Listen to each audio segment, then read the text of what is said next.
Hey, what's up everybody? It's Mike with Innovation REI. Hope everybody's having a great day today.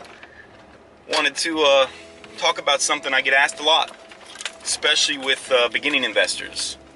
And that is, should I invest in real estate with a partner? Now that's of course probably an age-old question. To do something on your own, obviously it's more risk, higher reward possibilities.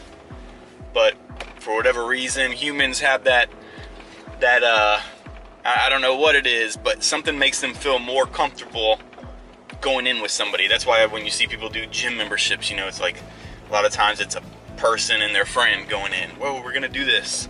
Or if you're gonna, do whatever, that's why people do things in pairs. It makes them feel more comfortable. It's some type of a security blanket. So it makes sense that a lot of people, especially first-time real estate investors, they play with that idea of having a partner as opposed to doing it on their own. So we're going to just talk about some of the pros and cons. Obviously, everybody's situation is different.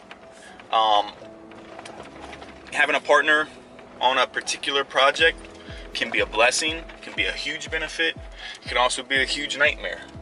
I've had both experiences personally. I've had partners where it wasn't going well. There was a lot of arguing. The person I was partnering with wasn't carrying their load, and it led to a lot of just uncomfortable situations.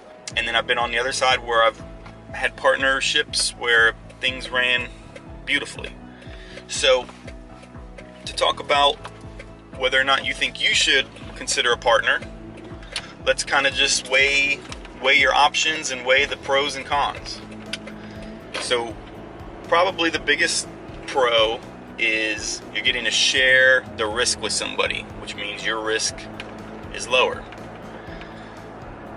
That's great. That's great, especially if you're really tight on funds or just really uncertain of yourself or whatever the case might be.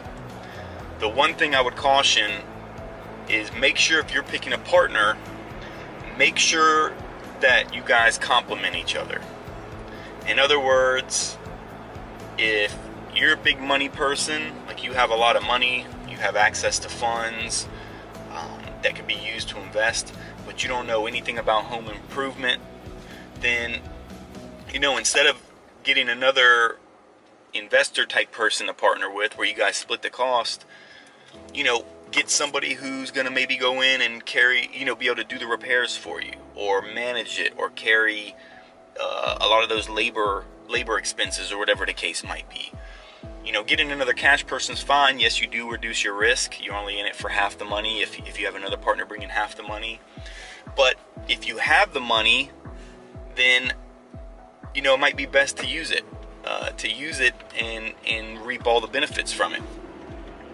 So get a partner that complements you and get a partner that's going to be able to handle something that maybe you wouldn't be able to handle on your own. That's the whole point of a partnership. You guys have to be able to work well together, and where you're weak at, hopefully your partner's strong, and vice versa.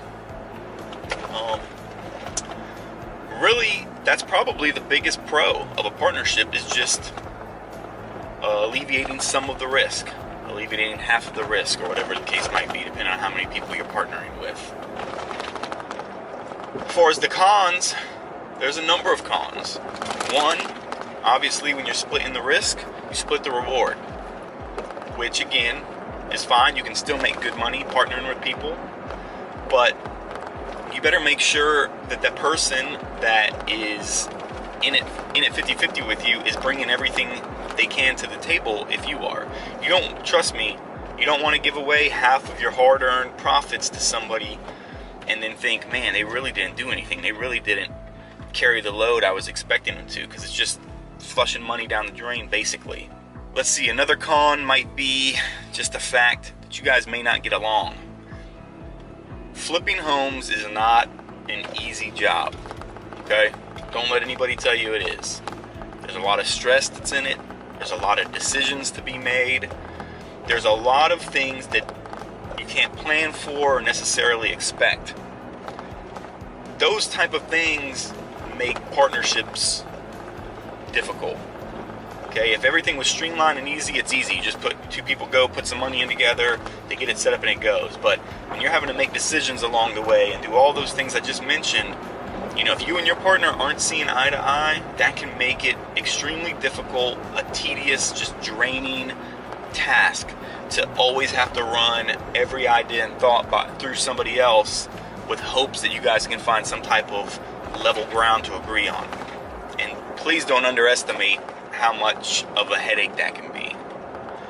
So again, like a lot of my videos, I can't sit here and tell you for certain, hey, yes, partner with somebody or don't partner, but I want you to take all those ideas and thoughts, you know, take them for what they're worth.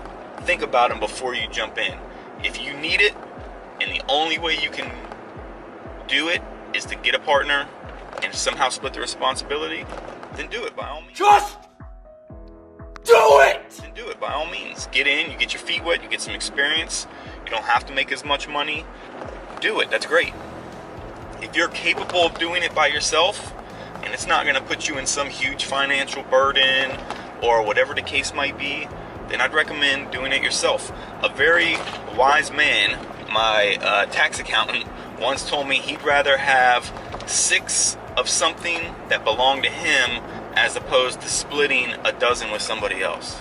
And I'm telling you, when you think about that, it makes a lot of sense. It's just way easier when something's yours and you're controlling it. You get to do what you think is right. And that's not always the case when you have the stakes split up 50-50. So when you get to that point, when you're considering a partnership, really think it through. Make sure it benefits you, and make sure that your partner brings something to the table that you otherwise wouldn't have. You guys go out, go do good things, and we'll talk to you later.